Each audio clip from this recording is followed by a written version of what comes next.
तो फिल्म की शुरुआत में हमें एक सुनसान जगह पर छह दोस्तों के ग्रुप को दिखाया जाता है जो वहाँ एक हॉरर वीडियो शूट करने के लिए आए थे। यहीं पर एक शेरिफ भी अपने पार्टनर को लिए आ जाते हैं जिसका नाम डेविड था, लेकिन इन लोगों को देखकर वो यहाँ से चले गए। अपना काम खत्म होने के बाद एक कपल को छोड़कर ये पूरा ग्रुप वापस चला जाता है और ये कपल एंजॉय करते हुए इस जगह को एक्सप्लोर करने लगते हैं। एक्सप्लोर करते हुए लड़का भागकर पास की एक कैबिन में चला गया जहाँ पर बहुत से पिग्स थे। वो एक स्टिक लेकर पिग्स को तंग करने लगा। पिग्स ने तंग होकर शोर मचा दिया और इतनी ही देर में यहाँ पर एक आदमी आ गया पिग्स की आवाज निकालते हुए। इससे पहले कि ये लोग पीछे मुड़कर उस आदमी पर ध्यान देते, वो आदमी अपने हाथ में पकड़े हुए बहुत बड़े से कटर को घुमाता है और इस लड़के का सर धड़ से अलग कर देता है। वो लड़की जो पास खड़ी थी वो डर से चिल्लाने लगी और अंदर की तरफ भाग गई, जबकि दूसरा आदमी अपना चाकू गोल गोल घुमाते हुए लड़की की तरफ बढ़ता रहा और आखिर फिर उसने लड़के का भी गला काट के उसे मार दिया। मालूम होता है कि ये आदमी जिसने अभी दो मर्डर किए हैं, ये लेस्टर नामी एक बूढ़े इंसान का बेटा है जो पिग्स का ये स्लॉटर हाउस चलाता था। लेकिन अब उसका काम बिल्कुल बंद हो गया है क्योंकि अब मॉडर्न एज में लोग स्लॉटर हाउस से मीट लेने के बजाय फैक्ट्री से प्रोसेस्ड मीट लेना शुरू कर चुके हैं। लेस्टर ने अपने काम में कोई भी अपग्रेडेशन नहीं की, इसलिए उसका ये स्लॉटर हाउस बिल्कुल बंद हो गया, जबकि उसकी जगह टॉम जो कि उसका कॉम्पिटिटर है, उसकी मीट फैक्ट्रीज आजकल शहर में अरूज पर थी और वो अब लेस्टर की भी प्रॉपर्टी लेना चाहता था। पता चला है कि टॉम लेस्टर के ही अंडर पहले काम किया करता था, लेकिन फिर उसने अपनी मीट फैक्ट्री लगा ली और मॉडर्न तरीके इंट्रोड्यूस करवाए, जिसकी वजह से आज वो बहुत कामयाब था। लेस्टर का ये बेटा बडी, इसे हमेशा लेस्टर ने अपने स्लॉटर हाउस में पिग्स के साथ रखा था, इसीलिए वो अब नॉर्मल रहा ही नहीं था। वो पिग्स जैसी ही हरकतें करता था, यहाँ तक कि वो बोलता भी पिग्स जैसा ही था। उसने अभी भी जो दो मर्डर भी किए थे वो भी इसीलिए कर दिए थे क्योंकि वो दोनों उसके पिग्स को परेशान कर रहे थे। अपने पिग्स के आगे उसे किसी चीज की अकल समझ नहीं है। फिर सुबह होने पर दिखाया जाता है कि लेस्टर का कंपेटिटर टॉम लेस्टर के ही एक दोस्त के साथ एक शेरिफ को लेकर उसकी प्रॉपर्टी में आया है ताकि वो लेस्टर को उसकी प्रॉपर्टी बेचने में फोर्स कर सके। लेस्टर का ये दोस्त जो अभी टॉम के साथ आया था, उसी दोस्त ने लेस्टर को स्लॉटर हाउस बनाने का मशवरा दिया था। उसी के मशवरे पर ये स्लॉटर हाउस उसका कामयाब हुआ। दरमियान में उसने लेस्टर को मॉडर्न अपग्रेडेशन करने को भी कहा, लेकिन तब लेस्टर ने उसकी बात नहीं मानी, इसीलिए वो दोस्त अब टॉम के साथ काम करता है। इस टाइम टॉम लेस्टर के लिए ऑफर लेकर आया था कि वो अपनी प्रॉपर्टी सिर्फ $55,000 में बेच दे, साथ ही वो उसके लिए काम करे जिससे लेस्टर को पैसे मिलते रहेंगे और रहने के लिए वो यही रह सकता था। लेकिन लेस्टर ने इस मर्तबा भी इस ऑफर को मना कर दिया। अब शेरिफ ने उसे धमकी दी कि अभी बेचना चाहते हो तो बेच दो, वैसे भी तुमने काफी अरसे से इनकम टैक्स नहीं दिया, वरना अगले महीने वैसे ही तुम्हारी प्रॉपर्टी की ऑप्शन हो जाएगी। लेस्टर शेरिफ की बातों पर भी ध्यान नहीं देता और अंदर चला जाता है। ऐसे शेरिफ उसके भी प्रॉपर्टी पर नोटिस लगा जाता है ऑक्शन का। इन सब के जाने के बाद वो अपने स्लॉटर हाउस के अंदर जाने की कोशिश करता है तो बडी यानी उसका बेटा उसे रोकता है। आज पहली मर्तबा बडी ऐसा कुछ कर रहा था। लेस्टर हैरान हुआ और जल्दी से अंदर गया और अंदर जाते ही उसके होश उड़ गए। बडी ने दो इंसानों को कत्ल करके फांसी से लटकाया हुआ था। लेस्टर ये देखकर चिल्लाता है और बडी को डांट देता है कि उसने ये सब क्या कर दिया। अपने आप को डांटता देखकर बडी को अपने डैड पे भी गुस्सा आता है, यहाँ तक कि वो अपने डैड को मारने के लिए अपना नाइफ भी उठा लेता है, लेकिन फिर कुछ सोचकर उन्हें नहीं मारता। यहाँ पे एक मजे की चीज ये भी हुई कि लेस्टर का भी गुस्सा कम हो गया और उसने अपने बेटे को शाबाशी दी क्योंकि उसने कट्स अच्छे लगाए थे बॉडी के ऊपर। बड़ी भी अपनी तारीफ सुनकर खुश हो गया और यहाँ लेस्टर के दिमाग में कुछ और ही खिचड़ी पकने लगी। उसने अपने बेटे से कहा कि तुम्हें 3 ऐसे कट और लगाने हैं, टॉम, शेरिफ और उनके साथी की बॉडी पर।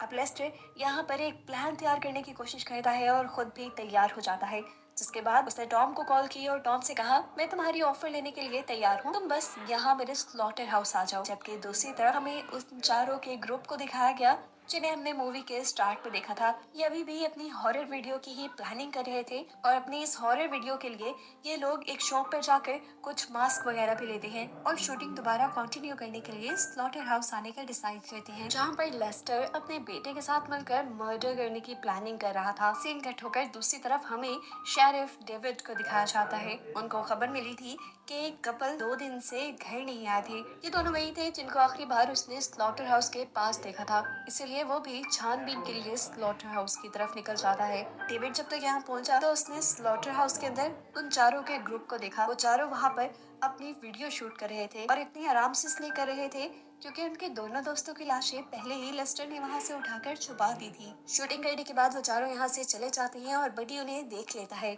जबकि लेस्टर दोबारा टॉम और अपने पूरे ग्रुप को कॉल मिलाता है कि तुम जल्दी मिलने आ जाओ, मैं ऑफर एक्सेप्ट करने के लिए तैयार हूँ। यहाँ डेव जो इन्वेस्टिगेशन करने के लिए स्लॉटर हाउस के अंदर चला गया था, डेविड को कहीं से खून टपकता हुआ दिखाई दिया। उसने जब ऊपर देखा तो ऊपर एक मरी हुई बिल्ली को लटकाया गया था। असल में ये भी बडी के पिग्स को तंग कर रही थी, इसलिए बडी ने उसको भी मार कर लटका दिया। जो भी उसके पिग्स को तंग करता है वो उनका यही हाल करता है। इसे डर था कि यहीं पर ही वो कातिल होगा जिसने उस कपल को मारा होगा। वो अपनी गन ताने आगे की तरफ चल रहा था कि अचानक किसी ने कटर चलाया और उसका गन वाला हाथ ही काट डाला। ये भी कोई और नहीं बल्कि बडी ही था। हाथ के कटते ही बहुत ज्यादा ब्लीडिंग हुई और डेविड मौके पर ही मर गया। डेविड को मारते ही बडी अपने डैड को ये लेस्टर को बुला कर लाया, जो एक और मर्डर होने पे थोड़ा टेंशन में तो आया, लेकिन उसने बडी को ये नहीं कहा। उसने बडी को इस मर्तबा भी शाबाशी ही दी। अब थोड़ी देर बाद फाइनली यहाँ पर लेस्टर और टॉम का कॉमन फ्रेंड आ गया, जो डील के बारे में ही बात करना चाहता था। लेस्टर बेताबी से उसका इंतजार कर रहा था। उसके लिए तो इन लोगों ने डेकोरेशन भी की थी। पूरे स्लॉटर हाउस में मरे हुए इंसानों की लाशें लटकाई हुई थी, जिन्हें देखकर वो भी बेचारा डर गया और शॉक रह गया। इससे पहले कि वो यहाँ से भागने की प्लानिंग करता, ऊपर छुपे हुए बडी ने उसकी गर्दन को हाथ से पकड़ा और उसके पूरे के पूरे चेहरे को अपने हाथ के जोर से तोड़ते हुए उसे भी यहाँ पर मार डाला। जिसके बाद बडी का अभी भी दिल नहीं भरा था। वो अभी भी कुछ चेंज करना चाहता था। उसने डेविड का यूनिफॉर्म उतारा और किसी तरह उसे काट के फंसा लिया और फिर उसी की गाड़ी में बैठकर वो गाड़ी चलाकर यहाँ से जाने लगा। अपनी पिग वाली आवाज में वो पुलिस की वॉकी टॉकी पर आंसर भी कर रहा था। अब रास्ते में डेव की गर्लफ्रेंड ने इस कार को देख लिया। उसे लगा कि कार में डेव ही होगा, इसलिए उसने कार लुकवा ली और जब देखा तो अंदर बडी था। वो खौफ से जाकर अपनी कार में बैठ गई, लेकिन बडी ने अब उसकी कार को आगे नहीं बढ़ने दिया और एक पत्थर उठाकर उसकी कार पे दे मारा। अपनी जान बचाने के लिए ये लड़की कार से भी निकल गई। वो भाग ही रही थी, लेकिन पीछे से बडी ने आकर पकड़ लिया और अजीब तरीके से अपने चाकू के जरिए उसकी गर्दन काट दी। और यहाँ इस तरह उसने एक और मर्डर कर दिया। थोड़ी देर बाद अब स्लॉटर हाउस के अंदर टॉम आ गया, वही इंसान जिस प्रॉपर्टी को खरीदना चाह रहा था और जिस पर लेस्टर को सबसे ज्यादा गुस्सा था। तो अब सबसे भयानक मौत तो उसी की बनती थी, इसीलिए बडी ने उसे ग्राइंडिंग मशीन के अंदर डाल दिया और आहिस्ता आहिस्ता उसकी बॉडी का कीमा बन गया। अब सीन कट होकर हमें क्लब में उन चारों के ग्रुप को दिखाया जाता है, जो बार बार इस स्लॉटर हाउस में अपनी हॉरर वीडियो शूट करने के लिए आते हैं। वो क्लब में पार्टी कर रहे थे कि अचानक क्लब की लाइट चली गई, क्योंकि यहाँ पर एक बहुत ही खौफनाक तूफान आया था। बिजली का कड़कना इस तूफान को और भी ज्यादा भयानक बना रहा था। तो इन्होंने प्लान किया कि ये लोग दोबारा स्लॉटर हाउस जाएंगे अपनी शूटिंग के लिए, क्योंकि इससे ज्यादा खतरनाक माहौल और कोई हो ही नहीं सकता। बातों ही बातों में इनकी शर्त लग गई कि सली 1 घंटे तक अकेले स्लॉटर हाउस में रुकेगी, क्योंकि उसे थोड़ा डर जो लगता था।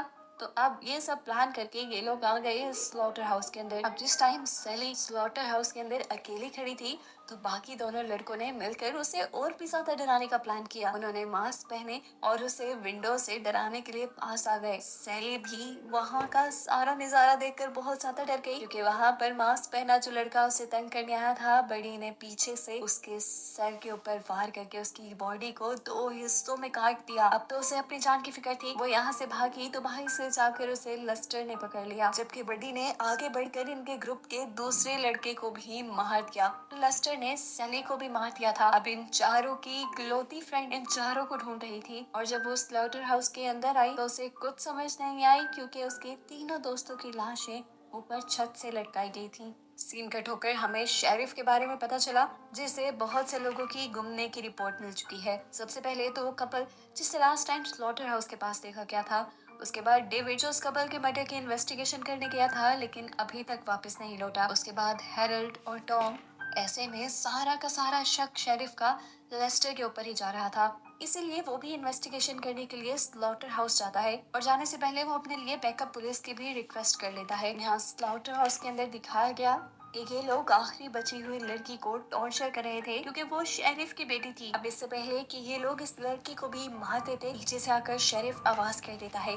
जैसे ही इनका ध्यान भटकता है तो वो लड़की भागने में कामयाब हो जाती है। अब उसे पकड़ने के लिए बड़ी उसके पीछे भागता है, लेकिन तभी शेरिफ गोली चला देता है, जिससे डरकर बड़ी वापस भाग गया। ये लोग अब भाग कर उस जगह पर आ गए जहाँ पे इन्होंने पिग्स को बांधा हुआ था। शेरिफ अपनी बेटी को अपना प्लान बताता है कि तुम यहाँ से भाग जाओ, इतने में मैं इन दोनों को हैंडल करता हूँ, तब तक बैकअप पुलिस भी आ जाएगी। अभी ये प्लान बनाकर फ्री हुए थे कि पीछे से लेस्टर ने आकर शेरिफ के पेट में ही स्टैब कर दिया। अब इससे पहले कि वो इस लड़की के ऊपर भी हमला कर देता, वो लड़की यहाँ पर अपने डैड की गन उठाकर उसे ही शूट कर देती है।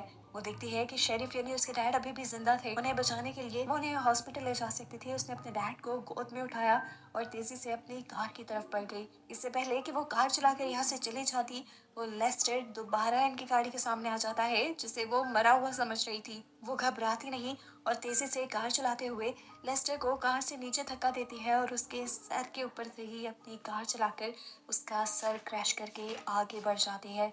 इन्हें अब लग रहा था कि ये लोग बच जाएंगे, लेकिन इनका ये वहम था, क्योंकि बड़ी जिसके ऊपर अभी तक इन्होंने ध्यान ही नहीं दिया था, वो इनकी कार के अंदर ही छुपा हुआ था, जो अपने चाकू से इस लड़की को मार कर यहाँ खत्म कर देता है और मूवी भी इसी पॉइंट पर खत्म हो जाती है।